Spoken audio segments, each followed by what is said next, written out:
giving thumbs up. So, hello everyone. Welcome to today's Media Ed Club meeting for June the 2nd, 2025. Our title is Beyond the Algorithmic Feed, and my name is Wes Fryer. I am a middle school media literacy and STEM teacher here in Charlotte, North Carolina. Off for the summer. We had a graduation this last Friday, and the debate of, well, are we going to meet through the summer? I love this stuff and I read and watch this stuff and think about this all the time. And so for me, it is just such a treat to be able to engage in some conversation with you all. And I really hope that one of the things that we'll be doing is share trusted voices and some resources. Those could be YouTube channels, they could be podcasts, they can certainly be articles, but there are so many people doing such great work around the world with media literacy, and specifically on the topic that we're going to discuss today, which is the information landscape and the ways in which the algorithmic feed is a really big deal. And I just realized, so I'm going to stop my share and have to do it again, that I did not check. Oh, it is checked. Okay. I thought I hadn't checked the box to share my sound. So I'm going to start off with a little video clip. Many of you have already done this, but if you haven't, please share where you're coming from, what your professional role is. One of the things that I would love to see happen in the coming months with the Media Education Lab and specifically with the club is just using some of these platforms to better network. I don't know about you, but I really miss the days of Twitter when we had such great conversations with people, just the ability to be able to see what people were watching and listening to and have interchange back and forth. I see Kathy nodding her head. I mean, I miss that, but those days are not here.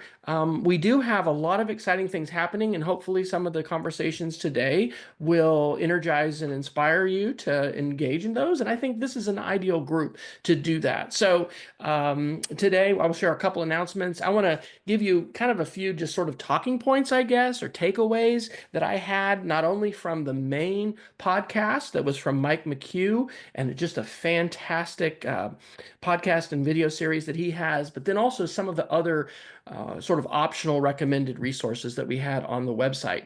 And then we're going to go into breakout rooms for at least 15 minutes and give us a chance to interact. That part will not be recorded. And then we'll come back and have folks share some thoughts about these ideas. So I do have some collaborative notes, and I will go ahead and drop that link in as well. This is sometimes perilous. You're like, do we do this? And I don't know if you all do this with your students, depending on the age that you teach, but I honestly like using interactive notes. It's a good opportunity to talk about digital citizenship. I did teach some high school AP computer science this year, and I'm normally middle school now.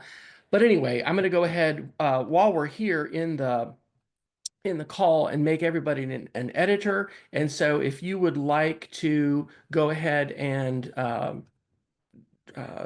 drop any comments into our I'm noticing that I didn't even put the title in here into the doc, like if you want to take some notes. Today is June the 2nd, and we're talking about Beyond the Algorithmic Feed. So you can just hop in there and put some notes in there if you have any links. I will also be sharing the links that are shared in chat, so feel free to share those in chat, and sometimes it's a little bit easier to do.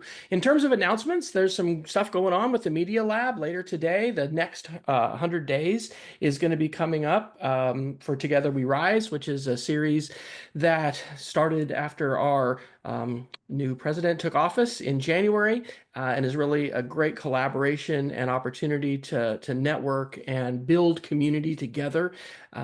Also coming up on June 11th, is a prospective author Q&A on digital literacy in academic libraries. And then on June 25th, Beyond Access, challenging educational platforms. All of these things are available on the events page. And so I'll get the full title here, through a tetrad of literacy approaches. And Juliana Colasar is going to be the presenter for those. So you can access all of that, as probably you know, because you're here, through the Media Education Lab's website.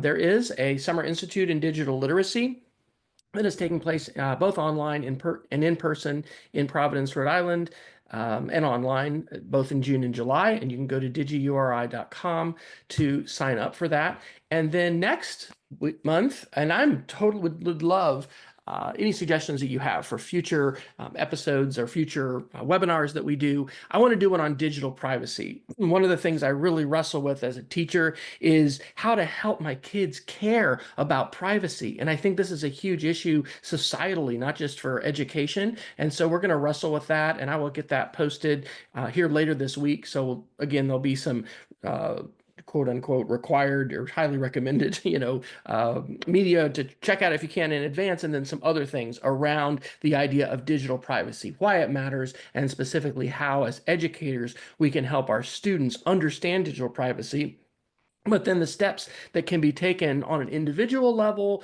but also on a community and national and even global level to try and protect privacy, to support privacy, and balance that against the other kinds of issues like, innovation and creativity and economic growth and all of that kind of stuff. So um, I would like to open it up and let somebody respond to this. Why do you think this picture, which was from the inauguration of President Trump, and this was a AP article, but this was a very common picture, um, what do you think was significant about the fact that we had so many tech billionaires on the stage with the inaugurated president of the United States? And if you want to put something into the chat for that, we can give voice there in the chat. But if you are willing to be brave and take the microphone, feel free to share a thought about the significance of this. And of course, I'm thinking about significance in terms of the information communication, but I think it's sort of bigger than that. Anybody be willing to grab the mic? I can say a few words on this. Go ahead, Carissa. Hi everyone, I'm Carissa. I work in children's online safety in Brussels, Belgium. I'm from California originally. I think I also work in the field of data privacy surveillance and just in general online safety. So I think when looking at this, we know the profit incentives of big tech. So it's interesting to see such a condensed group of people, though, like the 1%, even less than 1% that are in charge of the feeds we see on a daily basis, especially with political polarization. So then seeing that at Trump's inauguration, it does make you wonder what political pressures and polarization are within that image as well. Yeah, absolutely. Anybody else have a thought they'd like to share about the significance of having such powerful? I will admit, I don't know the person on the right. Maybe is that a spouse of Zuckerberg? There's Mark Zuckerberg, Jeff Bezos, and then Sundar Pichai of Google, and then, of course, Elon Musk. Any other thoughts? Well, I will comment that I think the role of the tech platforms in mediating conversation and idea sharing in our attention economy is hugely important. And I think that the fact that we had these individuals, sharing the stage on Inauguration Day, really represented uh, the role that those platforms have and continue to play in our lives. Here in Charlotte, North Carolina, where I live, we don't get a printed paper anymore. I don't know what that looks like in your community. My father lives in Manhattan, Kansas, and their local Manhattan Mercury, stopped printing regular papers. I think maybe they have a Sunday edition, but the ways in which we obtain news, we share news, and we share information has really changed dramatically. And the ways in which different voices are amplified, and the ways in which algorithms play such an important role in that whole landscape, I think is just hugely important. So I find this to be a really provocative image for a lot of different reasons. So I want to start out with a video clip, and I don't know if you use this technique in your classes at teaching, whether it's online or face to face, but this is just a Google slideshow, and I'm using the embedded video to just show a clip. And so this is going to be about 3 minutes, and it's from creator called Gardner Bryant, and he produced this about 6 months ago. The title of his video is Why You Need to Be Using Mastodon and PeerTube in 2025. Those are both examples of federated social platforms, but I think he does a nice job situating an answer to this question of why this matters. So as I push play, if somebody can give me a thumbs up if you're able to hear the audio, I think I've clicked to do all the right stuff, but let's give this a shot. So I said it's a depressingly novel way of using an app, and that's because every other app is different. You go into Facebook or you go into X, and you see posts that you didn't ask to see. You see stuff from people you're not following, and it's an endless feed that you never catch up on. And sometimes even the feed is different every time you refresh it, which drives me crazy. So when I say the Fediverse is boring, I mean it as a compliment. Say what you will about Facebook or X, but they're not boring. Sure, you signed up for practically nothing of what you end up seeing, but they have perfected their algorithms to such a state that it keeps you scrolling for far longer than sense would dictate. I appreciate the fact that I can get caught up on my timeline, or I can follow someone and feel confident that following them means I'll actually see their posts. What isn't boring though, is that there's real potential for things like memes and viral stuff. You post something that's worthy of being shared, it doesn't matter if it's funny or insightful or genuine or what have you, and other people actually see that content and have the power to share it. But, number one, there's virality, and then there are bioweapons. Now, back in the early days of the web, things went viral. Flash animations, 240p videos, hashtags, challenges, and more. It was a common occurrence when I was a teen and even well into my young adulthood, but now it doesn't feel like it happens at all. Things don't go viral anymore. Instead, we have our uncles and aunts reposting simulacra of memes. We have so-called friends reposting screenshots of Facebook statuses. AI slop being passed off as daily inspirational mantras. And even those coarse, prickly cries for help that somehow get proudly reshared by angsty millennials like a t-shirt from Hot Topic. The power of the organic viral post has been harnessed by the algorithm and processed, homogenized, and refined into proverbial bioweapons. The memes that were once shared as part of an organic culture of genuine creativity, now honed by an unfeeling, uncanny algorithm that substitutes quality for engagement. Virality is now tempered by a small group of elites and malintentioned oligarchs who wish to forge a crude bastardization of culture that reflects only their perversions and lust for outrage. The social aspects of these platforms have been sloughed off, repackaged, and productized, morphing into a proverbial hostage situation where the platform acts as a mediator between friendships and a broker for advertisers. And so many of us have willingly given over control to these companies, not just control of the internet, but also control of our very minds to these tycoons. Not sensing the slow, deliberate enshittification of these platforms and services, and becoming owned by them, consumed by them. Social media is a machine that consumes people, and that machine is our enemy. But when you're in it, you look around, and what do you see? You see friends, you see family, and the very lives of the people that we're trying to save. But until we do, these people are still a part of that machine. You have to understand, most of these people are not ready to be unplugged, and many of them are so inured, so hopelessly dependent on the machine that they will fight to protect it. Were you listening to me, or were you looking at the man catching rockets with a gantry? Okay. And so I love when he says basically that we're giving our minds over to the creators of these algorithms.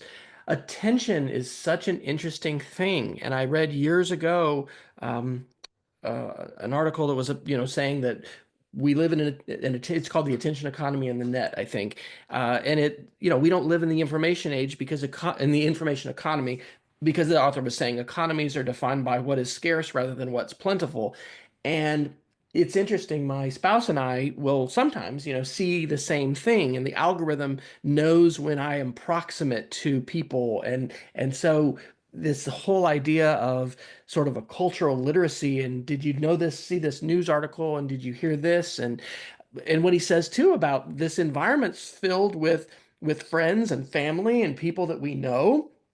And I mean, I don't want to give up Facebook, but at the same time, I also recognize that this algorithm can potentially have a huge impact on my life. And I'm not just talking about doom scrolling, for a lot of time that I might be able to use in more productive ways.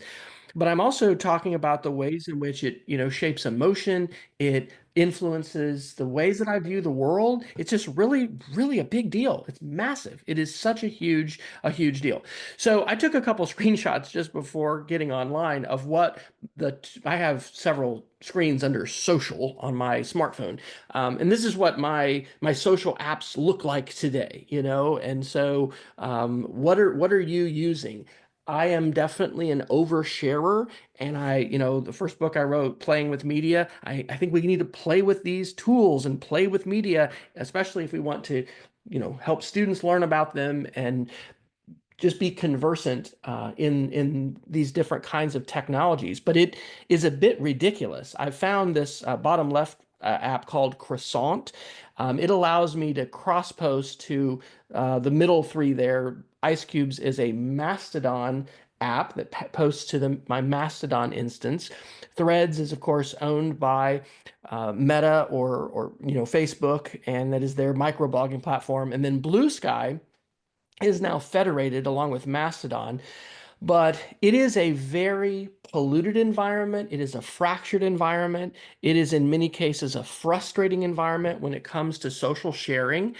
And but it's also a hopeful environment because we are not doomed to just stay on, Twitter X or Facebook or Instagram or whatever. There are really some compelling social media platforms. One I had never heard of before, and a great author that I've read, said that they were on. Spoutable, never heard of it. It has a fact check feature right built into the app that you can help fact check, and so it's kind of a crazy environment, but there's a lot of positive. And so, what actually, before I talk about these ideas, I think I want to jump into some of the links that we had. And so, on our Media Education Lab event for this session, one of the formats that I've kind of been following here for a while is to put together, after the description, some suggested required media to really serve as kind of an anchor for what we are going to watch and talk about,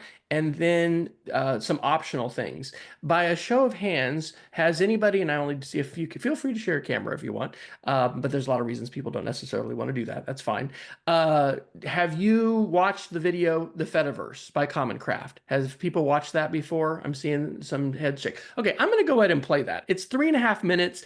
It's a really basic introduction to the Fediverse, and I think it's an excellent entry point. Even not just for adult education, but thinking about students, it'd be appropriate for my middle schoolers, certainly for high schoolers, college, and it's a great introduction. So let me go ahead and just play that real quick. 3.5 minutes. Love Common Craft. They've been around for a long time. They do a great job breaking down complex topics using effective animations to share stuff. So let's take a look.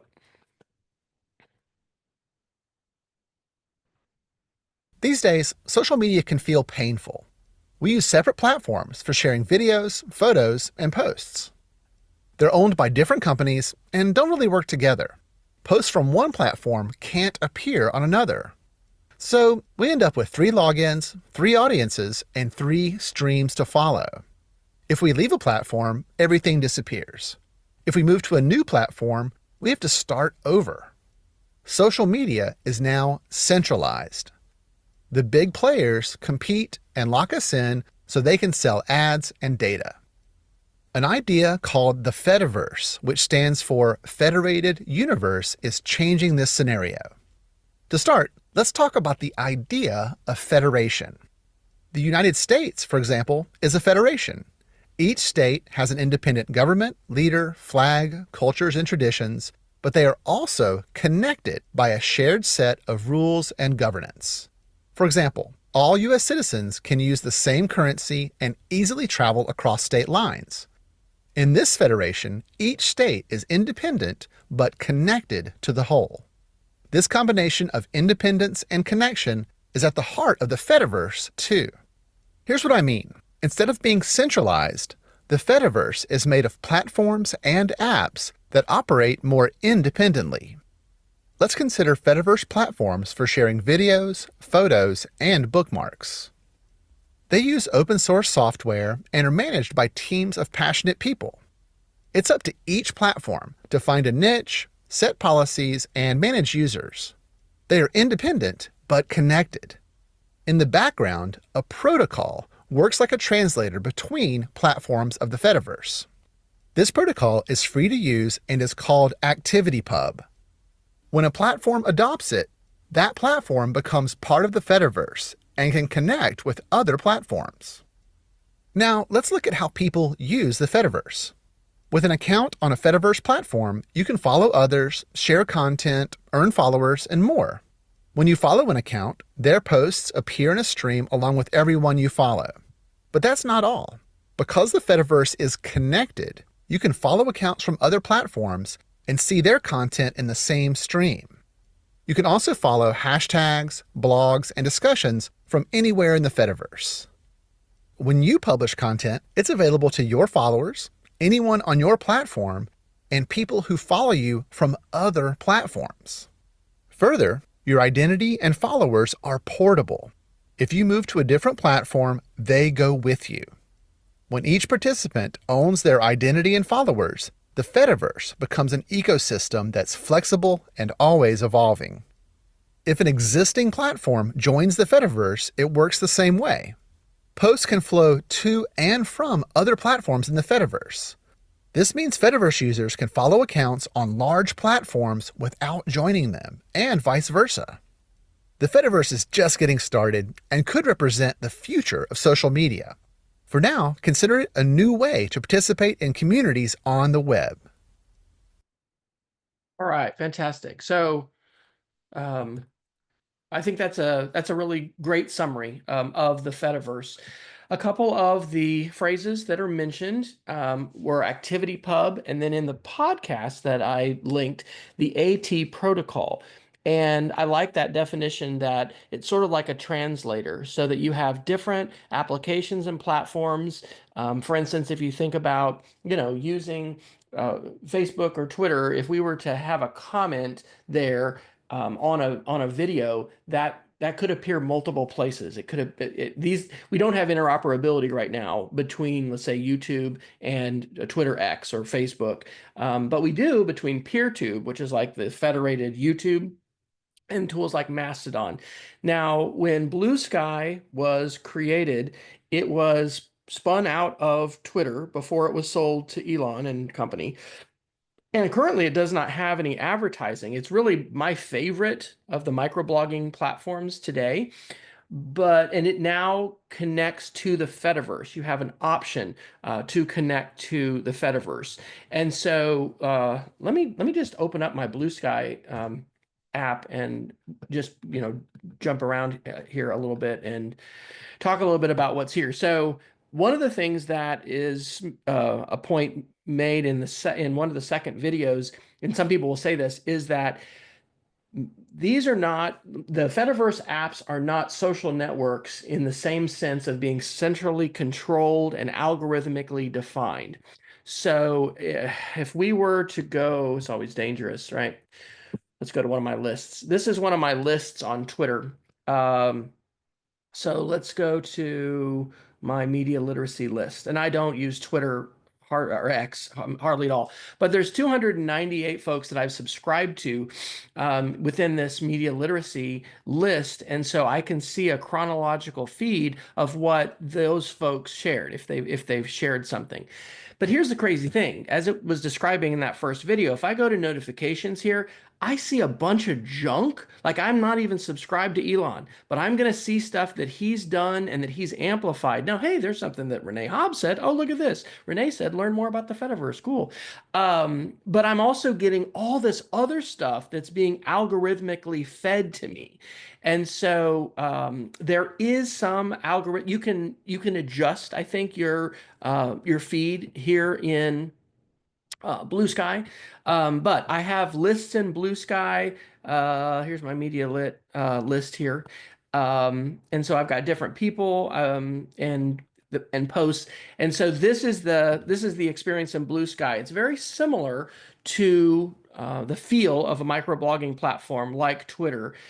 It takes a little bit longer sometimes to find people. One of the things that Blue Sky, and we do have a session from a few months ago about Blue Sky, has done is they've created starter packs. So, for instance, I have a starter pack of media literacy advocates, and so you can very readily follow these people who are advocates and involved in media literacy. One of these is Mike McHugh, and Mike is the author of the podcast and video on Dot Social that I recommended as definitely an excellent one to listen to.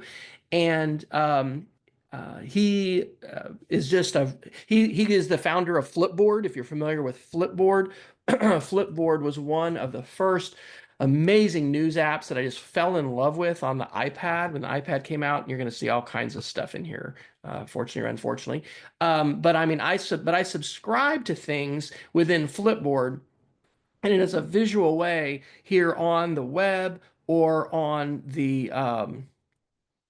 my iPad or on my iPhone, that I can take a look at not only content that's just coming from a feed, but it's going to be specific to different topics and things like that. So a little bit about ActivityPub and AT protocol. Let's take a look at these links. So the link that I really, really recommend, if you haven't checked it out, that you listen to, is this one that was from South by Southwest 2025. This is Mike McHugh, again, who's the founder or co-founder of Flipboard, and he's interviewing the founder of Blue Sky, Paul Frazee. And it's got a video version. It's on PeerTube, but I just listened to the audio of this. But they're talking about a variety of different aspects of Blue Sky and the Federation and federated media, and why federated media really matters, why it's such a big deal. I just love this. Ethan Zuckerman, who, by the way, I think invented the pop-up ad when he worked for YouTube, or sorry, for Yahoo. I think he regrets that. But he works for the University of Amherst, and his podcast is called their project is called the Initiative for Digital Public Infrastructure. And they've got 114 different podcast episodes. Just a fantastic podcast. And the one that I recommend is 110, and it's titled, "Is There Hope for Democracy in a Social Media Driven World?" Nathan Schneider sees it every day. And so talking about the ways in which we can break free of the oligarch controlled media platforms, and we can build the infrastructure for a more environment that is more supportive of democratic values and that is free from the individual control of individuals. Now, of course, there's all kinds of issues. I certainly did not anticipate the rise of the far right and the racist and misogynist and hateful content that has been amplified so extensively through social media platforms that seem to really favor rage bait over some kind of reasoned argument. But there's a lot of room for hope here, and I really want to recommend that to you. There's some other, Mike Masnick has a great one. He's talked about this, protocols, not platforms. This is a video, but this idea that if we embrace the Fediverse, if we look to protocols like ActivityPub, rather than thinking, oh, I've got to be on Facebook or I've got to be on Instagram, the interoperability which comes there, and also the benefits to data portability, follower portability, and identity portability. All that's awesome. So in terms of some issues, Mike Masnick talks about, no, not Masnick. Let me get my names.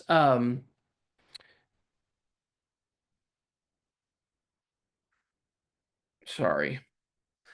I blame it on being 55 now. Mike McHugh, the author of Dot Social, talks about a Lego brick mentality when you are building. Do any of you remember RSS? Did you love Google Reader? We have some older folks in the room. I just loved when we had Google Reader and RSS coming out, and that's the basis of blogs and being able to read blogs and podcasts. And so some of that mentality of being able to build together and interoperate underlies the Fediverse and the protocol of ActivityPub, allowing apps to be collaborative so that you're not going to necessarily have to go register for yet another account and, create another follower group. I mean, all those things can kind of move together. He talks about verification and something called self-sovereign identity. So as an example, I own my website, my domain, westfryer.com, and you can go there and under my Connect tab, there's a ridiculous number of social platforms links here that I have because I'm on these different platforms. But I own that domain, westfryer.com, because of ICANN is the registry for domain names internationally. And so one of the things that Blue Sky has embraced is the idea that you can take your domain, so my domain, westfryer.com, and that is my profile name on Blue Sky.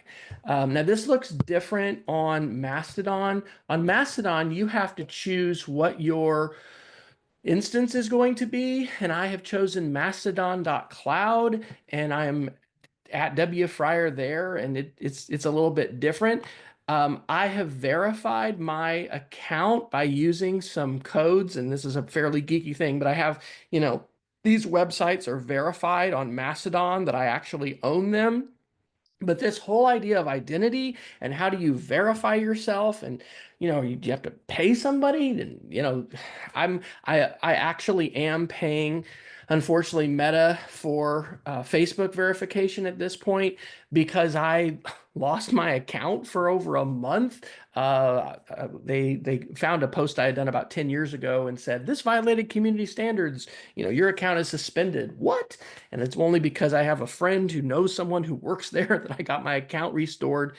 It's kind of crazy. I don't want to give up my Facebook account at this point. But how do you verify your identity? Twitter, now anybody can pay on Twitter X to verify their identity. But this idea of using web domains that folks are buying and purchasing, through the domain system, I think is pretty interesting. And it solves or addresses a pretty important question. So in terms of like identity and verification of identity. So what I would like to do is invite us to go into breakout rooms. We have 14 of us here. I don't think that's even any robots. We've got some new folks that are joining as well, so I'll recreate. But I have created 3 different breakout rooms, and I'm going to automatically assign you there. I'll open them in just a second. And I just want to invite you to engage in some conversation. We will not record the breakout room time, but we will come back here for about 10 minutes at the top of the hour to see what folks want to share. I will drop these into the chat, but these are suggested questions. Do you think we should or can, well, we can, but do you think we should model the use of federated communication platforms? Are you seeing how this, it could be important and valuable? Are you interested in using any of these platforms this summer? Mainly, I've talked about Blue Sky and Mastodon and PeerTube. There are others. And then what do you think about this idea that advocacy for the Fediverse may support democratic values? I think there's an argument to be made that anti-fascist work could actually involve advocating for federated media platforms and not just those that are controlled by the tech bros and the oligarchs. But that's certainly open to debate. So I would invite you, if you're willing, to just have someone share their screen so they can do a little screen sharing as you are visiting. And if you want to nominate a spokesperson to share, or we'll just come back, we'll be somewhat informal. I'm actually seeing that we've had a few folks drop off. And this sometimes happens when we say, we're going to have a breakout room. So I'm going to put us in 2 breakout rooms instead of 3, just because if you're in a room with 2 other folks, there's more likely to have some active sharing. So please grab the mic. I've opened the rooms. You can go ahead and join those. I will pause our recording, and we'll see you back here in about 12 minutes or so. All right. Well, welcome back, everyone. These tend to be fast and furious, but I don't know about you, but oftentimes I enjoy the interactivity of that time even more. So, anybody want to share something that was brought up in your session? A question? One of the thoughts we had was actually Randall put it in the chat, maybe having a Discord server for the lab or for the media ed club. We've got several middle school teachers here. We're like, wait, how do we connect later? I loved Carissa sharing some of the perspective from Europe. Would you mind just sharing a quick little bit of that, Carissa, with the whole group of how you see these platforms are being used right now? Sure. So a lot with transatlantic relationships right now, being just not the most stable as they've been in the past. A lot of users are shifting over to Mastodon, PixelFed, Blue Sky, etc. So we're seeing a shift in that, which is really good to see. But the question is how to ensure regulation with that, because the current regulations that would apply to like main social media platforms, like the Digital Services Act, they only apply to platforms, very large online platforms with 10% of the population, about 45 million users. So that doesn't really apply to these federated platforms yet. So it's just a wonder and a question of how to ensure that these are still safe. Is the policies, like the terms and services on these federated platforms enough? Is more like policy intervention needed? Because we need to make sure that there's safety by design implemented along with policy and media literacy. So ensuring all pieces of the puzzle fit together. So that's a bit of the European or specifically Belgian perspective on that right now. Anybody else want to share something? Kathy, I'm going to put you on the spot. You always have good things to share. Any discussion coming out of Me? your group? Oh, do we have more than one Kathy? Do we have?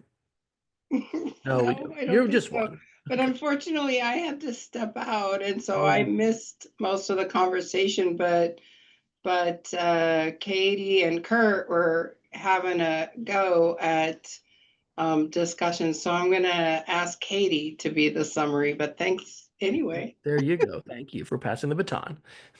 Love all this voluntoldness. Okay, so some of what we really start off with is yes, Wes, you did a great job like helping us to understand the Fediverse. So it's not you, it's us. We're still not there as far as like how do you really explain this in the different possible audiences? Like you mentioned, middle school teachers. How are you going to explain that to middle school kids? Like that's what I want to be at because then even my high school land like I need to talk to them like middle schoolers with this new technology stuff. And I don't have that, and our group didn't really have that fully dissected yet. And then we discussed like how do you leverage the social media today in conjunction with realities of our world?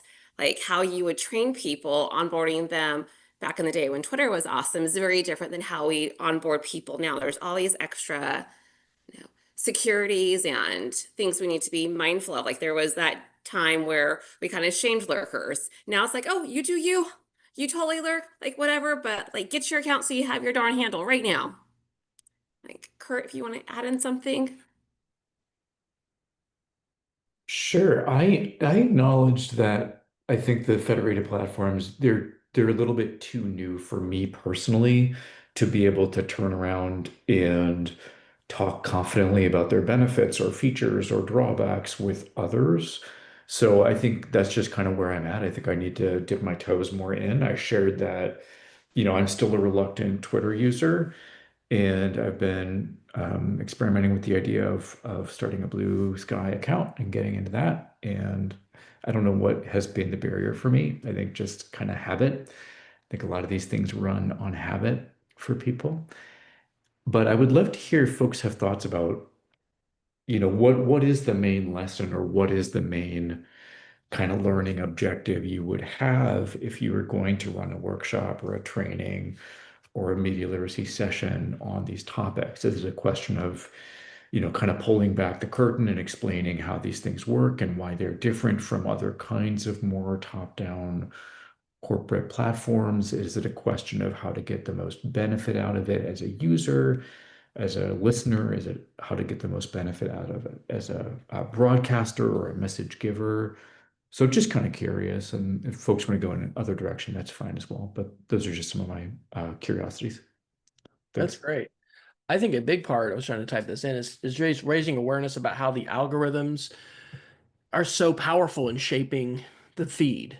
That can be maybe somewhat transparent, but I know that some work that I did back in 2019 with the Media Lab, we were looking at YouTube channels and thinking, and this was when we were looking at conspiracies and conspiracy theories and realizing, man, we got to be careful because if we ask students to, you know, bring up this flat earther or whatever, like then that shapes their feed, and then they're going to be probably fed more of that sort of content. And so, and it's also really difficult to, and I don't bring, when I mention TikTok, I will bring up, I have a barbecue cooking TikTok, and I will just bring that homepage up. I will not go to the, another page or whatever, but it's just so chaotic and unpredictable in terms of what is going to come into a feed. And so I think it's very challenging, but overall, like, so I taught AP computer science principles the last half to third of the semester because we had a colleague resign. And so the unit on algorithms was to try to help develop, I think, that understanding and capacity of how powerful, in part, algorithms are shaping social media and shaping discourse and conversations. So I don't, and maybe some other people have some ideas about that in terms of raising awareness. I think the biggest thing is like when you actually see different feeds, and then if you can see the way that they're changed. I know I'm like 90, this is recorded, so, but I'm like 90% sure on Blue Sky you can make it completely algorithmic, or sorry, chronological.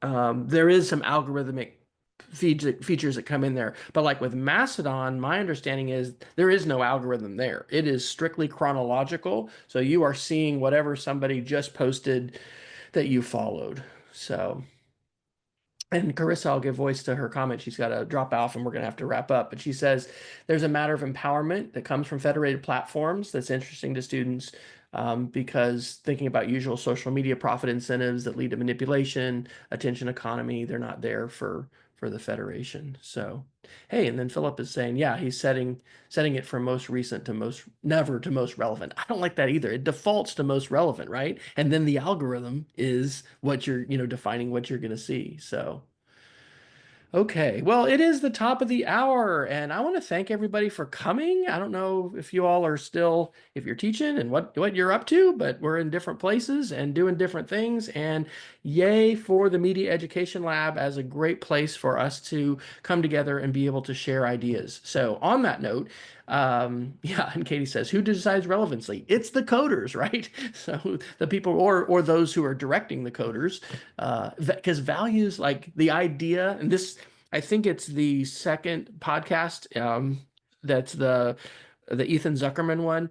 We used, maybe some people were imagining platforms as neutral, Twitter as neutral. They're not. Okay, the platforms have definitely have values that undergird them, and I think we need to make a case for that because, I don't think any of us would want a 8chan, 4chan style, quote unquote, unlimited free speech platform to be a predominant platform for exchanging ideas. It just can become a real big dumpster fire. So Lauren's saying a big t-shirt. What would that be? Oh, who decides relevancy? There, I am the product. There you go. Yes, we are. That's another big part of it too, for sure. All right. Well, hey, great sharing, everybody. The archive of this will be posted online along with links that we've shared. We are the first Monday of every month at this time in this place on Zoom. So thank you all so much for your attendance, and look forward to hopefully continuing to connect with you through the Media Education Lab and other venues that we have to learn about media literacy and learn how to hopefully be more effective and more informed media literacy educators at whatever level we happen to be. Take care. Have a great June 2025.